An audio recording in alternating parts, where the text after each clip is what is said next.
জানো মা, আমি যখন নৌকা করে মাছ ধরি তখন আমার মনে হয় আমার নৌকার চারিদিকে কেউ ঘুরছে। আমি মাঝে মধ্যে আমার থেকে দূরে সাদা কাপড় পরিহিত একটা অবয়বকে দেখতে পাই। আমার মনে হয় ও কোনো পরী, কারণ ও মানুষ হলে বাতাসে মিশে যেত না। আমি ওর দিকে তাকালে বাতাসে মিশে যায়। আমার কথায় মা একটু ভয় পেয়ে বলল, বলিস কিরে বাবা, সত্যি তুই পরীকে দেখিস? আমি বলি কি বাবা, রাতের বেলা তোকে মাছ ধরতে যেতে হবে না? তোর জন্য চিন্তা হয় রে। মায়ের এমন কথায় আমি মুচকে এসে বললাম, কি যে বলো না মা, আমি মাছ না ধরলে সংসার চলবে কি করে? মাছ ধরে সেই মাছ বিক্রি করে তো আমাদের সংসার চলে। বাবা মারা যাওয়ার পর আমি মাছ ধরে বাজারে বিক্রি করে সংসার চালাচ্ছি। তুমি কোনো ভয় পেও না মা, আল্লাহর রহমতে আমার কিচ্ছু হবে না। আমি যে শুধু একা নদীতে মাছ ধরি তো তা তো না, আমার মতো গ্রামের অনেকেই যায় নদীতে মাছ ধরতে। তুমি কোনো চিন্তা করো না। দাও, ভাত দাও, আমার আবার বের হতে হবে। বেশি রাত করে বাড়ি ফিরলে তুমি তারপর চিন্তা করো।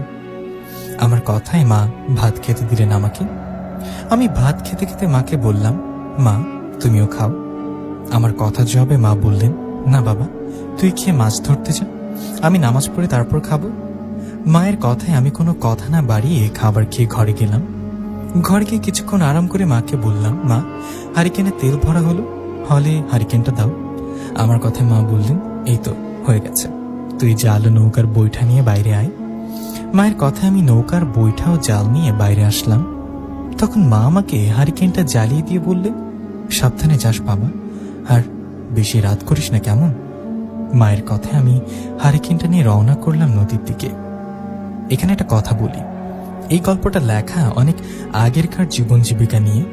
আগে যেমন ঘরে ঘরে বিদ্যুৎ ও লাইটের তেমন প্রচলন ছিল না, ছিল না এত ঘন ঘন বসতি, তাই গল্প পড়া বা শোনার সময় ফিল করবেন আগেরকার চলাফেরা ও জীবন জীবিকা নিয়ে। যাই হোক, আমি হারিকেনটা নিয়ে হাঁটছি। আকাশের চাঁদটা ঝলমল করছে, পাশের ঝোপঝাড় থেকে ভেসে আসছে ঝিঝি পোকার ডাক, শরীরে লাগছে শীতল মিষ্টি বাতাস। এরকম একটা মুহূর্ত আমি উপভোগ করেছি আর হাঁটছি। এভাবে বেশ কিছুক্ষণের মধ্যেই নদীর কাছে পৌঁছে ঘাটে বাঁধা আমার নৌকার কাছে গেলাম। নৌকার কাছে গিয়ে হারিকেনটা নৌকার একটা জায়গায় বেঁধে আমি নৌকাটা নিয়ে নদীতে যাব।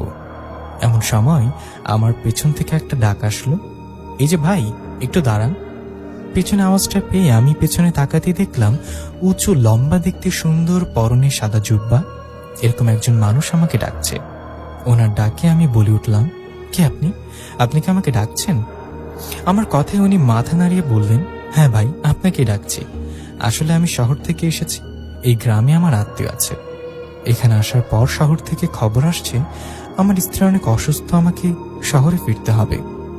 আপনি যদি দয়া করে আমাকে নদীর ওপারে ওই ঘাটে নামিয়ে দিতেন, আমার না অনেক উপকার হতো। ওনার কথা আমি বললাম, কিন্তু আমি তো মানুষ পারাপার করি না, আমি যে মাছ ধরি। আমি মাছ ধরতে ধরতে ওই ঘাটের দিকে যাব, এতে অবশ্য বেশ দেরিও হবে। আমার এমন কথা শুনে উনি বললেন, সমস্যা নেই, আপনি মাছ ধরতে ধরতে ওইদিকে গিয়ে আমাকে নামাই দিয়েন। ওনার কথায় আমি একটু চিন্তা করে বললাম, ঠিক আছে, আসুন, এসে নৌকায় বসে পড়ুন। আমার কথায় সেই লোকটা নৌকায় এসে বসলেন। উনি বসে, আমি নৌকা বাইতে লাগলাম। এভাবে বেশ কিছুক্ষণ পর মাঝ নদীতে আসার পর আমি জাল ফেললাম। প্রথমবার জাল ফেলায় তেমন মাছ উঠল না জালে।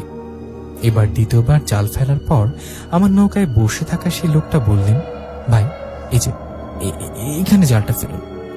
ওনার কথা মতো আমি জালটা ফেলে সেটা তুলে অবাক হয়ে গেলাম, কারণ এবার জালে অনেক মাছ উঠে এসেছিল।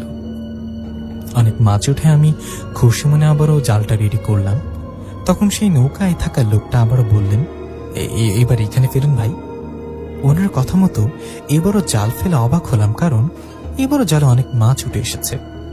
পরপর দুইবার অনেক মাছ উঠায় নৌকায় থাকা ওনাকে বললাম, আপনার তো রাশি বেশ ভালো, আপনি যেখানে বললেন সেখানে ফেলে অনেক মাছ পেলাম। আমার কথা সেই লোকটা বলল, সবে আল্লাহর রহমত। এই বলে উনি বললেন, ভাই এবার এখানে জালটা ফেলুন। ওনার কথা মতো এবারও আমি জালটা ফেললাম। এবার আমার জালে মাছের সাথে একটা বোতল ভেসে উঠলেন। বোতলের মুখটা শক্ত করে লাগানো।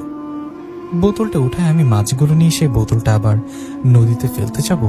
এমন সময় নৌকায় থাকা সেই লোকটি বললেন, বোতলটা পানিতে ফেলিয়েন না। অনেক সময় তো বোতল বা অন্য কোনো পাত্রে গুপ্তধন থাকে। বোতলটা যেহেতু আপনার জালে উঠেছে, ভেতরে দেখুন, কিছু পেলেও পেতে পারেন, আর না পেলে তো কোনো ক্ষতি নেই, তাই না? ওনার কথা আমি ভাবলাম, ঠিকই তো। এই ভেবে বোতলটা ভেঙে ফেললাম। তখনই বোতলটা ভেঙে ফেলার পর সেখানে কিছু পেলাম না। কিছু না পাওয়া সেই লোকটা বললেন, আপনার ভাগ্যে মনে হয় গুপ্তধন ছিল না, এটা একটা খালি বোতল। ওনার কথা আমি বিষয়টা হেসে উড়িয়ে দিলাম।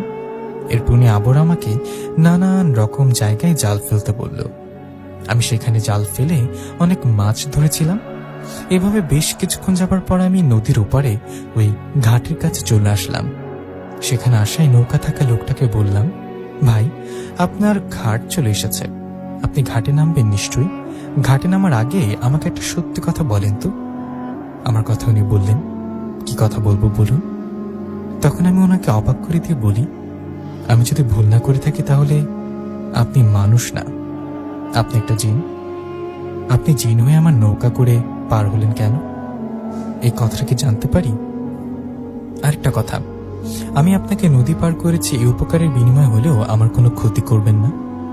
আমার কথা উনি অবাক হয়ে বললেন, হ্যাঁ, আমি জিন। কিন্তু আপনি এটা বুঝলেন কি করে? এর নাকি এটা আগে থেকে জানতেন?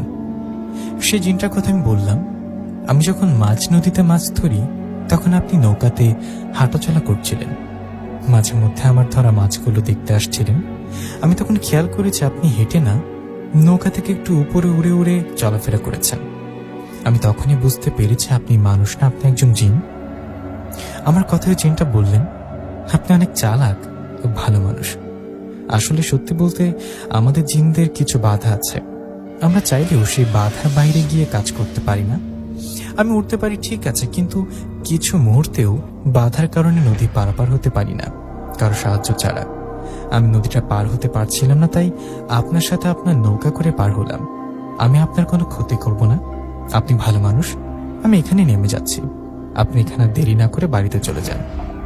কথাটা বলে সে জিনটা নৌকার একটু উপরে দিয়ে সেই ঘাটে নামলেন আর আমার দিকে তাকিয়ে বাতাসে মিলিয়ে গেলেন। জিনটা চলে যাওয়ার পর আমার কাছে সব স্বপ্নের মতো লাগছিল। আমি সত্যি একটা জিনের সাথে এতটা সময় কাটালাম। সে জিনটা চলে যাওয়ায় আমি আর সেখানে দেরি না করে চলে আসলাম আমার গ্রামের ঘাটে। ঘাটে এসে নৌকাটা রেখে মাছগুলো নিয়ে রওনা করলাম বাড়ির দিকে। অন্যদিনের থেকে আজ অনেক মাছ পেয়েছি। আমি মাছগুলো নিয়ে তাড়াতাড়ি করে হেঁটে গেলাম বাড়িতে। বাড়িতে গিয়ে মাকে ডাক দিলাম।